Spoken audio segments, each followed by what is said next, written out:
And welcome to our channel Poonam Vatika. तो friend, आज मैं लेके आई हूँ इंडोर प्लांट्स के लिए कुछ टिप्स। इनके लिए नहीं लाई हूँ तो ये नाराज हो रहे हैं। खैर, तो आज इंडोर प्लांट की बात करते हैं। देखिए, ऐसा बहुत बार होता है, एक तो बहुत महंगे आते हैं ये प्लांट, और एक सीजन के बाद ना ये मर जाते हैं इंडोर में रखने वाले, क्योंकि हमें प्रॉपर जानकारी नहीं होती उस चीज की। तो आज वही छोटी छोटी जानकारी मैं आपके लिए लेकर आई हूँ, और अगर आप इन्हें फॉलो करेंगे तो आपके इंडोर प्लांट सालों साल एज इट इज रहेंगे। बल्कि एज इट इज नहीं रहेंगे, बहुत डेंस हो जाएंगे और अच्छी बढ़त भी होगी उनमें, और देखने में भी बहुत अच्छे लगेंगे और बने रहेंगे आपके साथ। और ये जो पोल्यूशन का इस टाइम माहौल हो रहा है, इससे भी आपको काफी निजात मिलेगी। इंडोर प्लांट्स का काम ये बखूबी अच्छे से जानते हैं कि घर में या बाहर जितने भी टाइप का जो पोल्यूशन होता है, ये उसे खत्म करने में सक्षम होते हैं। तो इन्हीं कुछ प्लांट्स की लिस्ट का वीडियो भी मैं जल्दी ही ले आई हूँ, शायद मैं अपलोड कर चुकी हूँ या कर दूंगी अभी। तो अगर मैं दोनों को ऐड करके बनाती तो वीडियो बहुत लंबा हो जाता। तो आज मैं इंडोर प्लांट की केयर का वीडियो बना रही हूँ, और नेक्स्ट या इससे पहले जो वीडियो डालूंगी वो इंडोर प्लांट की लिस्ट के बारे में होगा। तो आप उनमें से भी वो वीडियो भी जरूर देखिए, और जो भी आपको पसंद आए वो इंडोर प्लांट आप ला सकते हैं। तो बात करते हैं केयर की। तो जब भी आप इंडोर प्लांट लेकर आए, या फिर उसको घर में ही इंडोर प्लांट है और आप उसको केयर करना स्टार्ट करने वाले हैं इस मौसम में, तो सबसे पहले आप उसके पॉट को चेक कीजिए। एक तो वो वेल ड्रेन्ड होना चाहिए, एक लाइट वेट होना चाहिए, क्योंकि हमें ये जो प्लांट है इंडोर में रखने हैं तो हमें मूव करने पड़ जाते हैं इधर उधर। इसलिए अगर लाइट वेट होंगे तो आप इजीली मूव कर पाओगे। लेकिन अगर हैवी होंगे, सॉरी, सेरामिक के पॉट होंगे या मिट्टी के पॉट होंगे, सीमेंट के होंगे, तो हैवी भी होंगे। तो हैवी को उठा के रखने में कई बार ऐसा होता है कि हाथ से स्लिप हो जाता है, नहीं उठता है और वहीं की वहीं रह जाता है। तो ये एक ही जगह पर रख देने से भी इंडोर प्लांट डेड हो जाते हैं। जी हाँ, ये मैं आगे बताऊंगी आपको क्या वजह होती है। खैर, स्टार्ट करते हैं इसके सॉइल मीडिया की, क्योंकि पॉट का मैं बता चुकी हूँ, वेल ड्रेन्ड होना चाहिए, लाइट वेट होना चाहिए। अब इसके सॉइल मीडिया जो हम तैयार करेंगे वो एसिडिक होना चाहिए। सभी इंडोर प्लांट्स को एसिडिक सॉइल बहुत पसंद होती है, और पोरस होनी चाहिए और वेल ड्रेन्ड होनी चाहिए, ताकि जो पानी हम उसमें डालें तो एक्सेस वाटर वेल ड्रेन्ड होकर एकदम निकल जाए और मिट्टी में सिर्फ हल्की नमी बरकरार रहे। मिट्टी में पानी ठहरे नहीं, क्योंकि ठहरे हुए पानी में फंगस लग जाती है और वही फंगस जड़ों तक पहुंचकर पौधे को गला देती है। या फिर काफी देर तक अगर पानी मिट्टी में ठहरा रहता है तो वो मिट्टी इतनी टाइट होती है, उसमें से जब पानी नहीं निकल रहा तो जड़ें भी विकास नहीं कर पाती हैं। उसकी वजह से भी आपके पौधे की ग्रोथ रुक जाती है, और जो पानी ठहरा हुआ है, नमी बनी हुई है, तो वो जड़ों को गलाने में समर्थ है काफी। तो इसलिए हमें वेल ड्रेन्ड, पोरस और एसिडिक सॉइल तैयार करनी है। अब सॉइल तैयार करने के लिए इसमें क्या क्या फर्टिलाइजर ऐड करना है वो मैं आपको बताती हूँ। सबसे वैसे हम ये जो फर्टिलाइजर ऐड करेंगे, सबसे पहले ध्यान देने लायक बात ये है कि महीने में सिर्फ एक बार हमें ये फर्टिलाइजर इसमें अपने जो इंडोर प्लांट्स हैं उनमें डालना पड़ेगा। क्योंकि इनमें ना फ्लावरिंग तो होती है बहुत से इंडोर प्लांट्स में, लेकिन फ्रूटिंग नहीं होती है। क्योंकि फ्रूटिंग बनाने के लिए बहुत ज्यादा एनर्जी पौधे को लगती है, इसलिए बहुत ज्यादा हमें उसको फर्टिलाइज करना पड़ता है, हर तरह का पोषण हमें उसको देना पड़ता है। लेकिन इनमें ऐसा नहीं है, ये इंडोर प्लांट्स, इनमें फ्रूटिंग नहीं होती है, तो बहुत ज्यादा एनर्जी इनको नहीं चाहिए होती है, ना बहुत ज्यादा फर्टिलाइजर चाहिए होता है, ना ही बहुत ज्यादा खाना, हाँ वो पानी तो इसलिए अब हम तैयार करने वाले हैं मिट्टी। अगर आपके पहले से भी लगे हुए हैं तो आप उनमें भी ये चीज ऐड कर सकते हैं, लेकिन महीने में एक ही बार ऐड कीजिएगा। तो सबसे पहले हम डालेंगे एप्सम सॉल्ट। एप्सम सॉल्ट का काम क्या होता है कि अगर आपका पौधा बदलते मौसम की वजह से, या फिर जगह चेंज कर दिए उसकी वजह से, या फिर रिपोर्ट हुआ है अभी, तो उसकी वजह से स्ट्रेस में आ जाता है, और स्ट्रेस में आने के बाद पौधा मिट्टी से न्यूट्रिशन लेने बंद कर देता है। जबकि हमारी मिट्टी में न्यूट्रिशन पड़े होते हैं, हमने उसको फर्टिलाइज किया होता है अच्छे से, लेकिन पौधा नहीं लेता है। तो एप्सम सॉल्ट का काम होता है कि मिट्टी से वो न्यूट्रिशन उठाकर पौधे तक पहुंचाने का, और जब पौधे को वो न्यूट्रिशन मिलते हैं तो पौधा फिर से अपनी ग्रोथ स्टार्ट कर देता है, और फर्टिलाइजर उसको मिल जाते हैं, तो डेंस भी होने लगता है और अच्छी ग्रोथ करता है।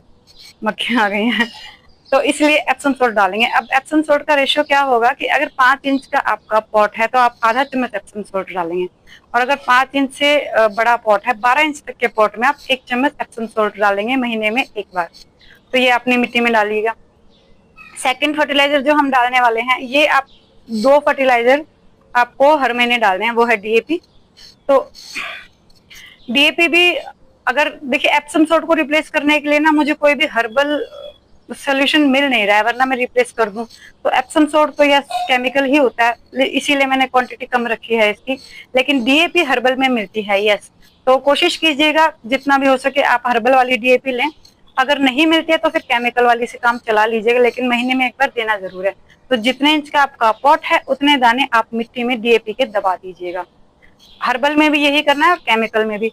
हर्बल देने का फायदा ये होता है फ्रेंड्स कि जो प्लांट्स हैं उनकी डाइजेशन जो है, फर्टिलाइजर को डाइजेस्ट करने वाली, और इम्यूनिटी जो है वो स्ट्रांग हो जाती है, जिसकी वजह से ना मौसम चेंज होता है या थोड़े बहुत फंगस में भी वो सर्वाइव कर जाते हैं और उन पर भारी अटैक नहीं कर पाते हैं, ये बीमारियां उन पर हावी नहीं हो पाती हैं। इसलिए हर्बल चीजें देना ज्यादा अच्छा रहता है, फर्टिलाइजर देना पौधे के लिए ज्यादा अच्छा रहता है बनिस्बत केमिकल के। केमिकल में क्या होता है, एक बार तो ग्रोथ बहुत अच्छे से आपको दिखाएगा, अच्छे से चल रहा होगा, लेकिन जैसे छोटी सी बीमारी का भी अटैक होता है तो पौधा सर्वाइव नहीं कर पाता है, लड़ नहीं पाता है उस बीमारी से, इम्यूनिटी बहुत वीक हो जाती है केमिकल की वजह से। वैसे भी नेचुरल प्लांट तो नेचुरल थिंग्स हैं, तो अगर नेचुरल चीजें ही हम इन्हें दें तो ज्यादा अच्छा रहता है। तो डीएपी भी आप हर्बल वाली यूज कीजिएगा। नेक्स्ट आता है, आप मिट्टी में जो फर्टिलाइजर ऐड करेंगे वो या तो आप कंपोस्ट ऐड कर सकते हैं या फिर ग्रेनुअल या लिक्विड, कोई भी फर्टिलाइजर जो आपको अच्छा लगे। अगर आप चेंज कर करके देंगे तो ज्यादा अच्छा होगा।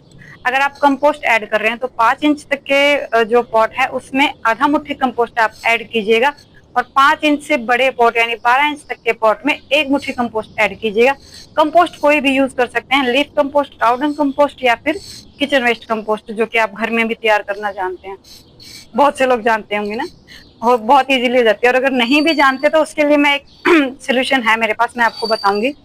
वो बहुत इजीली आपके घर में जो भी किचन वेस्ट निकलता है आप उसको अपने पौधे तक उसके न्यूट्रिशन को पहुंचा सकते हैं बिना कंपोस्ट तैयार किए भी। वो अलग से वीडियो मैंने बनाए हुए हैं, उनमें देख लीजिएगा आप। तो कंपोस्ट डाल सकते हैं। और अगर आप ग्रेनुअल डालना चाहते हैं तो हर्बल में मैं जो ग्रेनुअल डालती हूँ वो है सीवीड ग्रेनुअल। ये क्या होता है कि समुद्र की जो शैवाल होती है, काई, उसे इकट्ठा किया जाता है मशीनों द्वारा, डाइल्यूट करके ग्रेनुअल फॉर्म में, लिक्विड फॉर्म में या एक्सट्रैक्ट फॉर्म में इसको तैयार किया जाता है। तो इसमें क्या होता है कि बाकी न्यूट्रिशन के साथ साथ जो माइक्रो न्यूट्रिएंट्स होते हैं, जैसे फास्फोरस होता है, सल्फर होता है, मैग्नीशियम होता है, जिंक होता है, ये सभी जो माइक्रो न्यूट्रिएंट्स होते हैं इनकी मात्रा भी काफी अच्छी खासी होती है सीवीड ग्रेनुअल्स में भी, और सीवीड लिक्विड में भी, और सीवीड एक्सट्रैक्ट में भी। तो ग्रेनुअल की मात्रा क्या रखेंगे, 5 इंच तक के पॉट में आधा चम्मच सीवीड ग्रेनुअल हम देंगे, और 5 इंच से बड़े पॉट में, 12 इंच तक के पॉट में 1 चम्मच सीवीड ग्रेनुअल हम डाल देंगे। सभी पोषक तत्वों से भरपूर होता है, इसके बाद कुछ भी और देने की जरूरत नहीं पड़ती, लेकिन आपको डीएपी और एप्सम सोल्ट तो देना ही पड़ेगा हर महीने, ठीक है। उसके बाद जब नेक्स्ट मंथ आप इसमें न्यूट्रिशन आप फर्टिलाइजर इसको देना चाहें तो डीएपी और एप्सम सोल्ट के साथ या तो आप लिक्विड फर्टिलाइजर इसमें ऐड कर दें, ग्रेनुअल रिमूव करके हटा दें ग्रेनुअल, या फिर आप कंपोस्ट ऐड कर दें इसमें। जितना चेंज कर करके देंगे उतना ही पौधे को सभी तरह के न्यूट्रिशन मिलते रहेंगे, उतना ही पौधा बहुत अच्छे से ग्रो करेगा। तो ये हो गई फर्टिलाइजर की बात। अब हाँ, मैं लिक्विड फर्टिलाइजर भी बता दूं तो लिक्विड में मैं जैसे बता चुकी हूँ आपको, मैं सीविड एक्सट्रैक्ट या सीविड लिक्विड ही यूज करती हूँ। तो इसकी मात्रा क्या रखनी है कि 1 लीटर पानी में 3 ml एक्सट्रैक्ट, सीविड एक्सट्रैक्ट या सीविड लिक्विड ऐड करके, और आप पत्तियों पे स्प्रे करें, पहले पत्तियों पर ऊपर और नीचे स्प्रे करते हुए दे सकते हैं, और मिट्टी में डाल दीजिए थोड़ा सा पानी, बहुत ज्यादा की जरूरत नहीं होती है। 1 लीटर है तो आपके 3-4 पॉट में वो आ जाएगा, ऐसे कर लीजिए। अब सबसे मेन बात, जब आप इंडोर में प्लांट रखने वाले हैं तो कोई भी एक पौधा खरीद के कभी ना लाएं। अगर आप ला रहे हैं नर्सरी से तो खरीद के एक पौधा ना लाएं, कम से कम 4 पौधे आप खरीद के लाएं। मैं बताती हूँ क्यों, वो कहेंगे रखना तो एक है, 4 क्यों लाना है। तो देखिए, और अगर आपके पास पहले से भी एक ही प्लांट है तो 3 और खरीद लीजिएगा प्लीज, क्योंकि मैं बताती हूँ वजह क्या है। देखिए, कोई भी प्लांट हो उसको फोटोसिंथेसिस करने के लिए हल्की लाइट की जरूरत पड़ती ही पड़ती है। माना कि आपके कमरे में हल्की लाइट आती है, लेकिन आपके जो रूम में वो जो पोल्यूशन है वो इतना ज्यादा होता है कि 1 हफ्ते तक तो वो टॉलरेट कर लेगा प्लांट, 1 हफ्ते के बाद वो डल होने लग जाता है। तो जब आप 4 प्लांट लाएंगे तो 1 बाय 1 हम हर वीक उनको अंदर रखेंगे। अब अंदर रखने से पहले आप क्या करेंगे, चारों पौधों को पहले बाहर रखेंगे और उनको सबसे पहले अच्छे से चेक करेंगे, और जितने भी डेड सूखी हुई पत्तियां और गली हुई पत्तियां वो सब उनमें से रिमूव कर देंगे। रिमूव करने के बाद पौधे की पत्तियों को ऊपर और नीचे से अच्छे से धोएंगे, और मिट्टी में पानी चला ही जाएगा, पौधे को धोओगे तो ऑफकोर्स।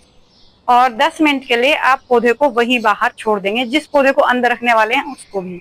बाकी तो आप 3 बाहर रखेंगे। बाहर मतलब धूप में नहीं रखना है, ऐसी जगह रखना है जहां धूप ना लगे लेकिन धूप की रोशनी लगे। जैसे कि छज्जे के नीचे हम प्लांट को रख देते हैं, तो छज्जे के बाहर धूप रहती है लेकिन छज्जे के नीचे तो छाया है, लेकिन रोशनी प्रॉपर आती है। बस इसी तरह से बाकी के 3 प्लांट हमें बाहर छोड़ने हैं। अब अंदर जहां पर हमें पॉट रखना है वहां पर हम एक पॉट के नीचे वाली ट्रे रख देंगे, ताकि अगर थोड़ा बहुत पानी मिट्टी में है और वो गिरे तो ट्रे में आ जाए। जब आप पौधे को गमले को ट्रे में रखेंगे और 1 घंटे बाद आकर चेक जरूर कीजिएगा। अगर पानी उसमें आ गया है तो वो तुरंत ट्रे को आप उठाइएगा और पानी बाहर फेंक दीजिए या सिंक में फेंक दीजिए, और ट्रे को बिल्कुल क्लीन साफ करके एकदम, और फिर उस पर पॉट दोबारा रख दीजिए। क्योंकि ठहरे हुए पानी में ना फ्रेंड मच्छर हो जाते हैं और जिससे बीमारियां हो सकती हैं। सबकी हेल्थ के लिए नुकसानदायक होता है। इसीलिए अब क्या करना है कि पहले जब पौधा हमने बाहर रखा हुआ है 10 मिनट के लिए, तो बाहर आके आपने 1 लीटर पानी में 3 ml नहीं, अगर आप हाइड्रोजन पेरोक्साइड की बात मैं कर रही हूँ, हाइड्रोजन पेरोक्साइड अगर आपका 6% फूड ग्रेड वाला है तो आप 3 ml डालेंगे 1 लीटर पानी में। और अगर आपका हाइड्रोजन पेरोक्साइड 3% फूड ग्रेड वाला है तो आप 6 ml डालेंगे 1 लीटर पानी में, और पौधे की पत्तियों पर ऊपर की तरफ और नीचे की तरफ स्प्रे करेंगे, और वही पानी आप मिट्टी में डाल देंगे आधा कप के करीब।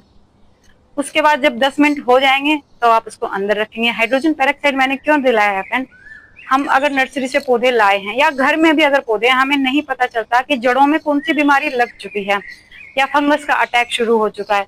नर्सरी से भी लाए हैं तब भी हमें नहीं पता है कि जड़ों को कौन सी बीमारी है, कैसी मिट्टी उन्होंने डाली है, मिट्टी में ही अगर पहले से फंगस हुआ तो ये फूड ग्रेड वाला है, न्यूट्रिशन देने के साथ साथ फंगस को रिमूव करता है।